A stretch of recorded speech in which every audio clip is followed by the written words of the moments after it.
জয় হরিচাঁদ, জয় গুরুচাঁদ। আমরা শ্রী শ্রী গুরুচাঁদ ঠাকুরের তার বাল্য শিক্ষা কেমনভাবে হয়েছিল, তার সেই ছেলেবেলার লেখাপড়া আমরা দেখব, কেমনভাবে তিনি লেখাপড়া করেছিলেন। গুরুচাঁদ ঠাকুর যখন জন্মেছিলেন, যে সমাজের বুকে তখন যে সমাজ ব্যবস্থা ছিল, তখন এই নমশূদ্র সমাজের মানুষের লেখাপড়ার কোনো রকমের সুযোগ সুবিধা কিছুই ছিল না। গুরুচাঁদ ঠাকুরের বয়স যখন 7 বছর, গুরুচাঁদ ঠাকুরকে ডেকে বললেন, বাবা গুরুচরণ, তোমাকে লেখাপড়া শিখতে হবে। এই সমাজের মানুষ, অর্থাৎ যারা নমশূদ্র মানুষ, এদের লেখাপড়া শেখার যেমন অধিকার নেই, তেমনি এই সমাজের মানুষ লেখাপড়া শিখতে পারেনি। সবাই অন্ধকার জগতের মধ্যে নিমজ্জিত হয়ে আছে। জ্ঞানের আলোক জ্বালাতে হবে, তাই তোমাকে লেখাপড়া শিখতে হবে। তুমি লেখাপড়া শিখে এই সমাজের মানুষকে জাগিয়ে তুলবে। তোমাকে লেখাপড়া শেখার জন্য আমি তোমাকে সমস্ত রকমের ব্যবস্থা করব। তখন স্কুল তো নেই, কোথায় তিনি যাবেন? হরিচাঁদ ঠাকুরের ভক্ত পদ্মবিলাস দশরথ বিশ্বাস, তার বাড়িতে তার নিজস্ব একটা পাঠশালা আছে, যে পাঠশালায় তিনি নিজে এই সমাজে ছেলেমেয়েদের লেখাপড়া শেখাতেন। একদিন পদ্মবিলাস দশরথ ওড়াকান্দিতে আসছেন, এসে যখন ঠাকুরকে প্রণাম করেছেন, শ্রী শ্রী হরিচাঁদ ঠাকুর তিনি দশরথকে বলেছিলেন, দশরথ, তোমার পাঠশালায় আমার গুরুচরণকে ভর্তি করে দেব, সে তোমার ওখানে থেকে লেখাপড়া শিখবে। এই কথা শুনে দশরথ মহানন্দে ঠাকুরকে আবার প্রণাম করেন। তিনি বলেন, এ আমার পরম সৌভাগ্য যে গুরুচরণ আমার বাড়িতে থেকে লেখাপড়া শিখবে, এর থেকে ভাগ্যবান আর কেউ হতে পারে না। আমি গুরুচরণকে নিয়ে যাব সাথে করে, আমার বাড়িতে থেকে লেখাপড়া শিখবে। যথাসময়ে গুরুচাঁদ ঠাকুর পদ্মবিলায় দশরথের বাড়িতে থেকে লেখাপড়া শিখতে থাকলেন।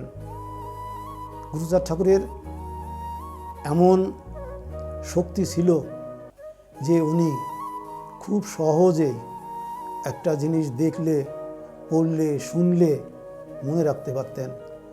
তার মেধাশক্তি এত বেশি ছিল, কোনো জিনিস একবারে বেশি 2 বার তাকে পড়তে হতো না, শিখতে হতো না, এমন মেধাবী তিনি ছিলেন। তাই অল্প দিনের মধ্যেই তিনি সেই পাঠশালার লেখাপড়া শিখলেন। ইতিমধ্যে দশরথ তিনি ঠাকুরের এমন ভক্ত হলেন, ভাবে বিগলিত হয়ে তার আর স্কুলে ছাত্রছাত্রীদের পড়ানোর মনোভাবটা আস্তে আস্তে মন থেকে দূরে যেতে থাকলো। ওইখানে তার পাঠশালার পড়ার পাঠ বন্ধ হয়ে গেল। গুরুচাঁদ ঠাকুরকে বাড়িতে নিয়ে এলেন, কিন্তু বাড়িতে নিয়ে আসলে তো হবে না, তাকে তো লেখাপড়া শিখতে হবে। এবার তিনি মল্লকান্দি গোলক কীর্তনিয়ার বাড়িতে রাখলেন। গোলক কীর্তনিয়ার বাড়িতে পড়ার ব্যবস্থা আছে, ওরকম সেখানটায়ও পাঠশালা আছে। সেই জায়গাটায় একটা গুরুত্বপূর্ণ বিষয় হলো, গোলক কীর্তনিয়ার ছেলে ছিলেন গিরি কীর্তনিয়া, গুরুচাঁদ ঠাকুরের সমবয়সী, সামান্য একটু হয়তো বড় হবে, অল্প দিনের বড় হতে পারে। সেখানে গিয়ে গিরি কীর্তনিয়া আর গুরুচাঁদ ঠাকুর দুইজনে এমনভাবে একাত্ম হলেন, দুইজনে মিলে লেখাপড়া করেন, শেখেন। আর আমি আগেই বলেছি, গুরুচাঁদ ঠাকুরের এত মেধাশক্তি ছিল, তিনি অল্পতেই, অল্প কিছুর মধ্যেই তিনি শিখে নিতে পারতেন, বুঝতে পারতেন, তাকে বেশি আর ঘাটাঘাটি করতে হতো না কোনো একটা জিনিস নিয়ে। এর মধ্যে একটা ঘটনা ঘটে, গিরিকীর্তনিয়া আর গুরুচাঁদ ঠাকুর দুইজনের মনের মধ্যে তারা এক আত্মা, এই আত্মার মিলন তাদের মধ্যে এমনভাবে হয়েছিল, তার একটা প্রমাণ আমরা এর মধ্যে দেখব। একবার তার এই পড়াকালীন গুরুচাঁদ ঠাকুর বাড়িতে আসছেন, বাড়িতে এসে তিনি অসুস্থ হয়ে পড়েছেন, জ্বর হয়েছে।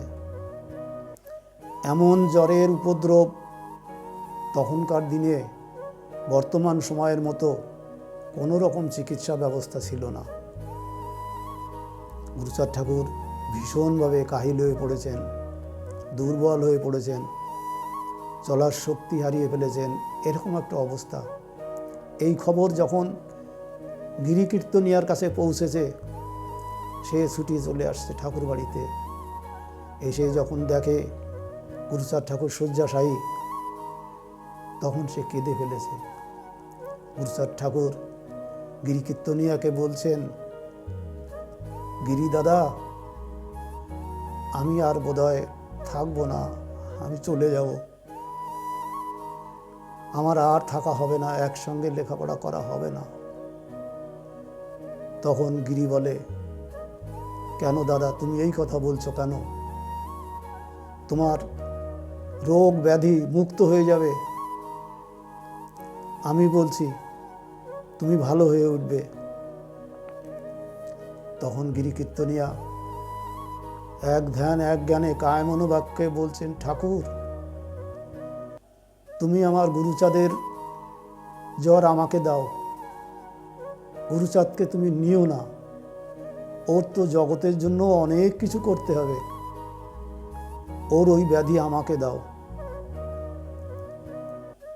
গিরিকীর্তনিয়ার আস্তে আস্তে জ্বরে আক্রান্ত হয়ে পড়লেন। এদিকে গুরুচাঁদ ঠাকুর ধীরে ধীরে সুস্থ হতে থাকলেন। একসময় গুরুচাঁদ ঠাকুর একদম সুস্থ হয়ে গেলেন।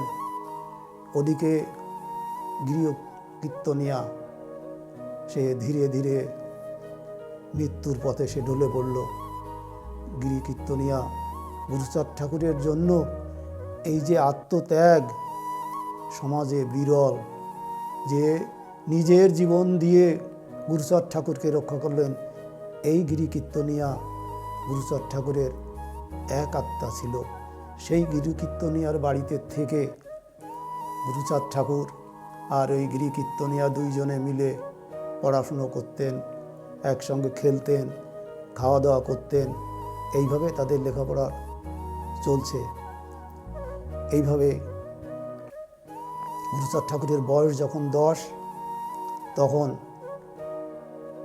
ওই জায়গার পড়াশুনো শেষ হলো, তিনি বাড়িতে আসলেন। এবার শ্রী শ্রী হরিচাঁদ ঠাকুর, গুরুচাঁদ ঠাকুর তো কিছু শিখেছেন, তাকে নিয়ে গেলেন স্কুলে ভর্তি করে দেবেন। কিন্তু ওই স্কুল যাদের মধ্যে রয়েছে, যে পাড়ায় আসে সেখানকার উচ্চবর্ণের মানুষের বসবাস, তারা স্কুল তৈরি করেছেন। সেই স্কুলে গুরুচাঁদ ঠাকুরকে ভর্তি নেওয়া হয়নি, কারণ তারা বলেছে যে তোমরা চণ্ডাল অস্পৃশ্য জাতি, তোমরা লেখাপড়া শিখে কি করবে, তোমাদের জন্য এই স্কুল নয়, তোমাদের লেখাপড়া শেখা হবে না, তুমি তোমার ছেলেকে বাড়িতে নিয়ে যাও। ঠাকুর শ্রী শ্রী হরিচাঁদ তিনি তো সেটাকে মেনে নিতে পারেননি, তিনি ছেলেকে হাত ধরে নিয়ে চলে আসছেন। এসে তারপর আড়কান্দি মক্তবে, আমরা বর্তমান সময়ে মুসলমানদের যাকে মাদ্রাসা বলি, যেখানে মুসলিম ছেলেমেয়েরা পড়াশুনো করে, সেই রকম আড়কান্দি মক্তবে, তখনকার দিনে মক্তব বলা হতো, সেই মক্তবে গুরুচাঁদ ঠাকুরকে ভর্তি করে দিলেন। সেই মক্তবের যিনি পড়াতেন সেই মৌলভী সাহেব এবং মৌলভী সাহেবের যে স্ত্রী, গুরুচাঁদ ঠাকুরকে সন্তানবৎ স্নেহ করতেন এবং তাকে সেখানটায় রেখে লেখাপড়া শেখালেন। তিনি সেইখানে লেখাপড়া শিখলেন। তৎকালীন সমাজ ব্যবস্থা, রাজভাষা আরবি পার্সি, সেই ভাষায় তিনি লেখাপড়া শিখলেন। লেখাপড়া শেখার ওখানে সমাপ্তি যখন হলো, সেই সময় গুরুচাঁদ ঠাকুরকে বাড়ি নিয়ে আসলেন। তাই এই 10 বছর পর্যন্ত গুরুচাঁদ ঠাকুর লেখাপড়া শিখলেন। বাকি সময় তিনি ঘরে বসে সমস্ত রকমের ধর্মগ্রন্থ অনায়াসে তিনি পাঠ করলেন এবং হৃদয়ঙ্গম করলেন যে অন্য অন্য ধর্মমতের মধ্যে কি আছে তিনি সব কিছু সম্পর্কে জানলেন, সমস্ত জ্ঞান তিনি অর্জন করলেন। তিনি হলেন গুরুচাঁদ মহাপণ্ডিত, যিনি পরবর্তীতে সমাজ সংস্কার করেছেন। অন্ধজনে তিনি আলো জুগিয়েছেন। যারা অজ্ঞানতার অন্ধকারে ডুবেছিল তাদেরকে সেই অন্ধকার থেকে জাগিয়ে তুলেছেন। তিনি আমাদের সমাজের আলোর দিশারি, তাই তাকে বলা হয় সমাজ সংস্কারক। যে জাতি অন্ধ হয়ে আলোর পথ তারা খুঁজে পায়নি, সেই আলোর পথ তিনি দেখিয়েছিলেন। আমরা পরবর্তী পর্যায়ে সে কথা, গুরুচাঁদ ঠাকুরের শিক্ষা আন্দোলনের কথা আমরা আসব। আমরা এই পর্যায়ে এইখানেই সমাপ্তি করছি। জয় হরিচাঁদ, জয় গুরুচাঁদ, নমস্কার।